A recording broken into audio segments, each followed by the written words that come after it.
नमस्कार दोस्तों, स्वागत है आप सबका हमारे हिंदी ज्ञान बोध चैनल में। दोस्तों, हम डेली 25 चैलेंजिंग क्वेश्चन की सीरीज़ कर रहे थे।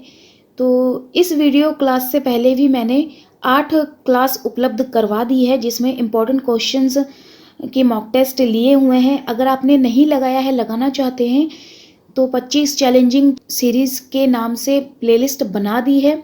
अगर आप देखना चाहें तो देख सकते हैं। तो आज के वीडियो में हम 1 से 10 यूनिट यानी कि 25 क्वेश्चन करेंगे। 1 से 10 यूनिट से जो महत्वपूर्ण है, हर यूनिट से मैंने एक आध दो प्रश्न उठाए हुए हैं। तो जो पहली बार हमारे इस वीडियो को देख रहे हैं, वीडियो को लाइक ज़रूर करिएगा, ज़्यादा से ज़्यादा शेयर, चैनल को सब्सक्राइब कर सकते हैं इसी तरह की सीरीज़ पाने के लिए। इससे पहले भी मैंने कई सारी सीरीज़ चलाई हुई हैं, जिसमें 5000 प्रश्नोत्तरी, 2000 प्रश्नोत्तरी, 2004 से 2019 तक मैंने रिपीटेड क्वेश्चन की सीरीज़ चलाई है। नहीं देखे हैं, देख सकते हैं, प्लेलिस्ट बना रखी है। तो चलिए ज़्यादा समय बर्बाद ना करते हुए आज का ये मॉक टेस्ट शुरू करते हैं। तो जिनके 25 प्रश्न सही होंगे वो मुझे कमेंट सेशन में कमेंट करके बताएंगे, और जिनके सही नहीं है तो उनका एक ही हल है कि वो बार बार जितना हो सके आप 1 से 10 यूनिट को रिवाइज करते रहें। तो चलिए, पहला प्रश्न आपके सामने है। कहानी एक सूक्ष्मदर्शी यंत्र है जिसके नीचे मानवीय अस्तित्व के दृश्य खुलते हैं। उपर्युक्त कथन किसका है? ये आपने इन ऑप्शनों को देख के बताना है, ये कथन किसका है। तो इन 4 विकल्प में से ये कथन हो जाएगा अगेय जी का। विकल्प ए सही उत्तर हो जाएगा। ए, अगेय जी का ये कथन है।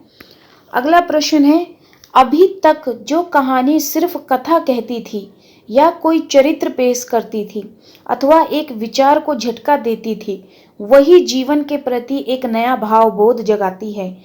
नई कहानी के संबंध में यह कथन किसका है? अब इस प्रश्न का उत्तर बताइए, ये कथन किसका है? तो ये कथन है डॉक्टर नामवर सिंह का। तो विकल्प ए इस प्रश्न का सही उत्तर हो जाएगा। पहले और दूसरे प्रश्न के जो सही उत्तर हैं, ए विकल्प है, ध्यान रखिएगा। अगला प्रश्न है, भारतेंदु युग का साहित्य व्यापक स्तर पर गदर से प्रभावित है। यह किसका कथन है? अब इस प्रश्न का उत्तर बताइए, ये किसका कथन है? भारतेंदु युग का साहित्य व्यापक स्तर पर गदर से प्रभावित है। तो ये कथन है रामविलास शर्मा, डॉक्टर रामविलास शर्मा जी का ये कथन है। विकल्प बी इसका सही उत्तर होगा। अगला प्रश्न है, निम्नलिखित में से कौन सा कथन दुनिया का सबसे अनमोल रत्न कहानी के संदर्भ में सही नहीं है? तो इसमें आपने बताना है, ये 4 विकल्प में जो दिए हुए हैं, 1 2 3 4 करके लाइनें, इसमें से कौन सा सही है, कौन सा नहीं, ये कूट दिया है। इसमें से आप सही उत्तर का चयन करें। एग्जाम में इसी तरह के प्रश्न पूछे जाते हैं। तो इस प्रश्न का जो सही उत्तर हो जाएगा, पूछा है सही नहीं है, तो जो सही नहीं है वो है इस कहानी में समाज के निम्न वर्ग का वर्णन है, इस कहानी में समाज के शोषक वर्ग का वर्णन है। तो ये दोनों ही नहीं आएंगे, क्योंकि इस कहानी में प्रेमी प्रेमिका का वर्णन दिया है, देशभक्त सैनिक के बलिदान का वर्णन किया है। तो ये 1 और 2 सही होगा, लेकिन पूछा है सही नहीं है, तो हमें तीसरा और चौथा सही उत्तर इस प्रश्न का हो जाएगा, यानी विकल्प सी इस प्रश्न का सही उत्तर होगा। अगला प्रश्न देख लेते हैं। ये भी कथन से है, सॉरी, इसमें से आपको देख के बताना है कौन सा सही है कौन सा नहीं। तो ये 4 लाइनें में दिए हुए हैं कथन, बताइए देख के। तो इस ईदगाह कहानी के संदर्भ में कौन सा कथन सही है और कौन सा नहीं? तो इस कहानी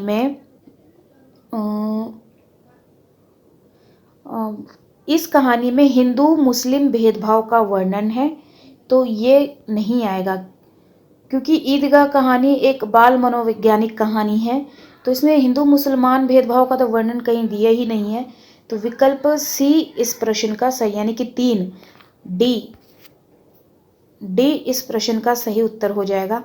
चलिए अगला प्रश्न देख लेते हैं। 6वां, नई कविता में मुक्तिबोध की वही जगह है जो छायावाद में निराला की थी। प्रस्तुत कथन किसका है? अब इन चारों विकल्प को देख के बताइए कि ये जो कथन है, नई कविता में मुक्तिबोध की वही जगह है जो छायावाद में निराला की थी, तो ये कथन है नामवर सिंह का। विकल्प डी इस प्रश्न का सही उत्तर हो जाएगा। अगला प्रश्न बनता है, झाड़ ऊंचे और नीचे, चुप खड़े हैं आंखें मीचे, घास चुप है, काल चुप है, मूक शाल पशाल चुप है। उपर्युक्त पंक्तियों का आशय क्या है, ये आपने बताना है। जो पंक्तियां दी हैं इन पंक्तियों को पढ़ लीजिए और इन पंक्तियों के आशय बताइए। एग्जाम में इसी तरह के प्रश्न पूछे जाते हैं ना, तो अब इनको पढ़ के आप बताइए। यहाँ पे मैं इसको नीचे कर देती हूँ। यहाँ पे ये पंक्तियाँ जो पढ़ी ऊपर लिखी हुई थी, अब इनका आशय यहाँ नीचे लिखा है। तो इसका सही उत्तर इसमें से हो जाएगा 1, 2 और 4, यानी विकल्प बी सही होगा। तीसरा सही नहीं होगा, क्योंकि इसमें लिखा है जंगल में पेड़ पौधे डर के कारण आंख बंद करके खड़े हैं, तो ये तो नहीं होगा। तो 1, 2 और 4 प्रस्तुत पंक्तियों के माध्यम से कवि सतपुरा जंगल की निरवता बताना चाह रहा है, ये आएगा। जंगल में झाड़ पलाश छाल आदि पेड़ पौधों ने अधिक विस्तार कर लिया है, जंगल के सभी पेड़ अर्ध चेतनावस्था में खड़े प्रतीत हो रहे हैं। तो हमें लाइनें पढ़ के ऐसा लगना चाहिए कि बिल्कुल हाँ यही सही होगा। इसको देख के कितना अटपटा लग रहा है तीसरा वाला लाइन, जंगल में पेड़ पौधे डर के कारण आंख बंद किए खड़े हैं, तो ये ऐसे नहीं होगा। तो एग्ज़ाम में भी ऐसे ही हमें करेक्ट आंसर चूज़ करना है, अपनी तरफ से नहीं कि ये हो सकता है एनटीए का सबसे बेस्ट ऑप्शन। तो 7वें का सही उत्तर हो जाएगा 1, 2 और 3, यानी बी प्रश्न, बी विकल्प सही होगा। अगला प्रश्न है कथन से। निम्नलिखित में से असत्य कथन आपको छांट के बताना है कौन सा है। तो असत्य कथन हो जाएगा, इसमें देखिए, संवाद कौमुदी का प्रकाशन राजा राम मोहन राय द्वारा हुआ। 1897 में स्वामी विवेकानंद ने रामकृष्ण मिशन की स्थापना की। 1828 में ब्रह्म समाज की स्थापना हुई। आर्य समाज की स्थापना गोपाल कृष्ण गोखले ने की है, तो ये गलत आएगा, क्योंकि आर्य समाज की स्थापना स्वामी दयानंद सरस्वती ने की है। कब की है? तो 1875 में की है, ये भी आपको पता होना चाहिए। तो इसमें असत्य कथन यही है एक, तो विकल्प डी इस प्रश्न का सही उत्तर होगा। अगला प्रश्न है, हमारे मत में हिंदी और उर्दू दो बोली न्यारी न्यारी हैं। हिंदी इस देश के हिंदू बोलते हैं और उर्दू यहाँ के मुसलमान और फारसी पढ़े हुए हिंदुओं की बोलचाल है। हिंदी में संस्कृत पद बहुत आते हैं, उर्दू में अरबी फारसी के। और यह कथन किसका है आपने बताना है। तो ये कथन है राजा लक्ष्मण सिंह का, विकल्प ए सही उत्तर होगा। अगला प्रश्न है, भारतेंदु युगीन काव्य प्रवृत्तियां बताना है। तो काव्य प्रवृत्तियां तो आपको सबकी पता होनी चाहिए, मैं बार बार बोलती हूँ। छायावाद, भक्ति काल, रीति काल, आधुनिक काल, सबकी प्रवृत्तियां आपको, द्विवेदी काल, तो आपको पता होना चाहिए। तो 10वें का सही उत्तर हो जाएगा। इसमें काव्य प्रवृत्तियां हैं, समाज की दुर्दशा का चित्रण है, श्रृंगारिकता है, व्यंग है, नारी की स्तुति, ये तो नहीं आएगा। तो यहाँ पे विकल्प बी इस प्रश्न का सही उत्तर हो जाएगा। चलिए अगला प्रश्न देख लेते हैं। भारतेंदु युग का साहित्य जनवादी इस अर्थ में है कि वह भारतीय समाज के पुराने ढांचे से संतुष्ट न हो रहकर उसमें सुधार भी चाहता है। यह कथन किसका है? तो यह कथन है डॉक्टर रामविलास शर्मा जी का, विकल्प डी इस प्रश्न का सही उत्तर होगा। एक बात और बता दूं कि जो जन हमारे टेलीग्राम चैनल और व्हाट्सएप ग्रुप के साथ जुड़ना चाहते हैं, वीडियो के डिस्क्रिप्शन में लिंक दे रखा है, आप चाहें तो जुड़ सकते हैं। वहाँ भी मैं इम्पोर्टेंट क्वेश्चंस करवाती हूँ 1 लाइन में। तो 12वां प्रश्न है, इसको पढ़िए और इसका उत्तर बताइए। जिस प्रकार के उन्मुक्त समाज की कल्पना अंग्रेज कवि शैली ने की है, उसी प्रकार का गोपियों का। तो इसमें यह कथन किसका है? तो ये कथन आ जाएगा आचार्य रामचंद्र शुक्ल का। विकल्प डी सही उत्तर है। जिस प्रकार के उन्मुक्त समाज की कल्पना अंग्रेज कवि शैली ने की है, ठीक उसी प्रकार का गोपियों का। तो यहाँ पे ये पंक्ति मैंने थोड़ी अधूरी लिख दी है, तो यहाँ पे इस प्रश्न का सही उत्तर डी हो जाएगा, लेकिन ये पंक्ति थोड़ी अधूरी लिख दी है, टाइपिंग में कमी आ गई, अगली बार ध्यान रखूंगी। चलिए अगला प्रश्न देख लीजिए। सूर के भ्रमर गीत में जितनी सहृदयता और भावुकता है, उतनी ही चतुरता एवं वाग्विदग्धता भी है। यह कथन किसका है? तो इन चार विकल्प में से यह कथन है आचार्य रामचंद्र शुक्ल का। तो विकल्प ए इस प्रश्न का सही उत्तर होगा। अगला प्रश्न है, पहेलियां मुकेरियों व सुखनों के द्वारा उन्होंने कौतूहल और विनोद सृष्टि की। उन्होंने दरबारी वातावरण में रहकर चलती हुई बोली से हास्य की सृष्टि करते हुए हमारे हृदय को प्रसन्न करने की चेष्टा की है। डॉक्टर रामकुमार वर्मा ने किस साहित्यकार के संदर्भ में यह कथन कहा है? तो ये कथन कहा है इन चार विकल्प में से अमीर खुसरो के संदर्भ में। तो विकल्प बी सही उत्तर होगा। अगला प्रश्न है, डॉक्टर हजारी प्रसाद द्विवेदी के इतिहास ग्रंथ की क्या विशेषता है? इन चार विकल्प को पढ़िए, कथन को पढ़िए। डॉक्टर हजारी प्रसाद द्विवेदी के इतिहास ग्रंथ की क्या विशेषता है? तो इसमें शुक्ल जी की नई मान्यताओं का खंडन है, सिद्धोनाथों की कबीर पर प्रभाव है, आदिकाल का विस्तृत खोज है। तो यहाँ पे 1, 2 और 4 आएगा, तीसरा नहीं आएगा, नया काल विभाजन। तो यहाँ पे बी विकल्प सही होगा जी। चलिए अगला प्रश्न देख लेते हैं। निम्नलिखित में से नाटक के संबंध में यह कथन किसका है? यह प्रत्येक काल में माना जाएगा कि काव्यों अथवा नाटकों के लिए ही रंगमंच होते हैं। काव्यों की सुविधा जुटाना रंगमंच का काम है। रंगमंच के संबंध में यह भारी भ्रम है कि नाटक रंगमंच के लिए लिखे जाएं।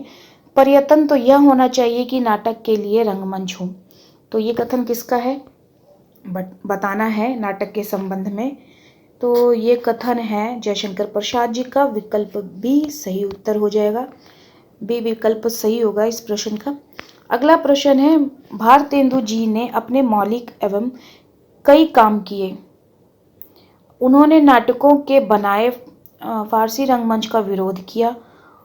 अनुदित नाटकों के द्वारा एक साथ माध्यम से नई हिंदी को लोकप्रिय तथा प्राचीन नाटकों का उद्धार किया। भारतेंदु के नाटक के संबंध में यह किसका कथन है? तो इन चार विकल्प में से ये कथन किसका है? तो ये रामविलास शर्मा जी का है। विकल्प सी इस प्रश्न का सही उत्तर होगा। अगला प्रश्न है, मैं जब सब परिधियों बांध सकती थी, सीमाएं तोड़ सकती थी, सीमाओं में रहना मुझे हमेशा कचोटता रहा है। सीमा तोड़ना का अभ्यास लगता है मैं वर्जनाएं तोड़ सकती हूँ, अपनी संचालक हूँ, संचालित नहीं। ये पंक्तियाँ में ही मुझे अत्यधिक सुखकारी देह की मैं खुद मालिक हूँ। किस आत्मकथा से उद्धृत है ये पंक्तियाँ? तो ये जो पंक्ति है ये आप हुदरी आत्मकथा से ली गई है। तो विकल्प बी सही उत्तर हो जाएगा। चलिए अगला प्रश्न देख लेते हैं। इस मार्ग की सबसे बड़ी कमजोरी इनका रूखापन और गृहस्थ धर्म के प्रति अनादर भाव है। नाथ संप्रदाय के संबंध में यह कथन किसका है? तो ये कथन है हजारी प्रसाद द्विवेदी जी का। विकल्प बी सही उत्तर हो जाएगा। अगला प्रश्न है, निम्नलिखित में से कौन सा कथन असत्य है? इसमें से असत्य कथन बताना है। तो जन्मे का नाग यज्ञ में जयचंद्र काल का वर्णन है। तो असत्य बताना है। तो यहाँ पे ये ऑप्शन गलत आएगा, क्योंकि जन्मेजय का नाग यज्ञ में नाग जाति का वर्णन किया गया है जो अपने सर्वनाश का बदला लेती है, और प्रायश्चित में हूण विद्रोह का वर्णन नहीं है। इसमें ये भी ऑप्शन गलत आएगा। तो तीसरा चौथा विकल्प गलत है। असत्य ही बताना है। तो विकल्प डी इस प्रश्न का सही उत्तर हो जाएगा। अगला प्रश्न है, यदि पूर्वाग्रह को छोड़कर विचार किया जाए तो कहना होगा कि प्रसाद के नाटकों में जो गंभीर आया उसके मूल में रंगमंच की अवहेलना का बहुत कुछ योग है। प्रसाद के नाटक के संबंध में यह किसने कहा है? तो ये कहा है डॉक्टर बच्चन सिंह ने। विकल्प बी इस प्रश्न का सही उत्तर हो जाएगा। अगला प्रश्न है, आप उदरी आत्मकथा में ये जो पंक्तियां दी गई हैं कौन सी सही है तो कौन सी गलत है? तो इसमें रमणिका एक जिद्दी लड़की की भूमिका में है, ये भी सही आएगा। स्त्री की स्वतंत्रता अभिव्यक्ति की खोज है, ये भी आएगा। और इसमें रमणिका गुप्ता ने एक निर्भीक स्त्री के रूप के अपने जीवन की अंतर्गताओं को बेहद स्पष्ट तरीके से पेश किया है। पुरुष प्रधान समाज के तिलिस्मी को स्वीकार किया है, तो इसमें ये नहीं आएगा। तो 1 2 3 विकल्प ए इस प्रश्न का सही उत्तर होगा। अगला प्रश्न देख लेते हैं। निम्नलिखित में से कौन सा कथन असत्य है? असत्य बताना है, तो असत्य इसमें एक ही है। गेहूं और गुलाब भार तेंदु हरिश्चंद्र की है, तो नहीं, ये राम वृक्ष बेनीपुर की है। और ये इसका रचना काल क्या है, ये मुझे कमेंट सेशन में कमेंट करके बताइएगा। तो इस प्रश्न का सही उत्तर हो जाएगा ए। अगला प्रश्न है, संस्मरण लेखक की स्मृति से संबंध रखता है और स्मृति में वही अंकित रह जाता है जिसने उसके भाव या बोध को कभी गहराई में उद्वेलित किया हो। संस्मरण के संबंध में यह कथन किसका है? तो यह कथन है महादेवी वर्मा जी का। विकल्प ए इस प्रश्न का सही उत्तर होगा। अब अगला आज के वीडियो क्लास का आखिरी प्रश्न है, निम्नलिखित में से कथनों पर विचार कीजिए। तो इसमें रामविलास शर्मा प्रगतिवादी कवि हैं, केदारनाथ सिंह नई कविता के कवि हैं, आगे समकालीन कविता के कवि हैं, केदारनाथ सिंह प्रयोगवादी कवि हैं। तो इसमें से जो असत्य कथन है वो है विकल्प डी, यानी कि केदारनाथ सिंह प्रयोगवादी कवि नहीं है, ये तीसरे सप्तक के कवि हैं, ये गलत आएगा। आगे समकालीन कविता के नहीं, ये प्रयोगवादी कवि और नई कविता के कवि हैं। तो यहाँ पे तीसरा चौथा असत्य कथन है, बाकी सारे ऊपर के 2 सही हैं। तो विकल्प डी इस प्रश्न का सही उत्तर हो जाएगा। तो ये थे आज के 25 प्रश्न। आपके कितने सही हुए कमेंट सेक्शन में कमेंट करके बताइएगा ज़रूर। वीडियो को लाइक कर दीजिएगा जो लाइक नहीं करते हैं, और जिनके 25 के 25 सही नहीं हुए हैं वो दोबारा से हर यूनिट को 1 से 10 यूनिट को आप ऐसा अपना टाइम टेबल बनाइए कि अपने हर यूनिट को जितनी बार हो सके आप अपने इस यूनिट को रिवाइज करिए, बार बार रिवाइज करिए कैसे प्रश्न सही नहीं होगा, और मॉक टेस्ट लगाते रहिए ताकि आपकी प्रश्नों को सही करने की जो प्रवृत्ति है वो सही हो सके। तो चलिए, ये थे आज के 25 प्रश्न। कल के वीडियो क्लास में हम आगे के 25 प्रश्न करेंगे। तो फिर मिलते हैं एक नए वीडियो में एक नए टॉपिक के साथ। धन्यवाद।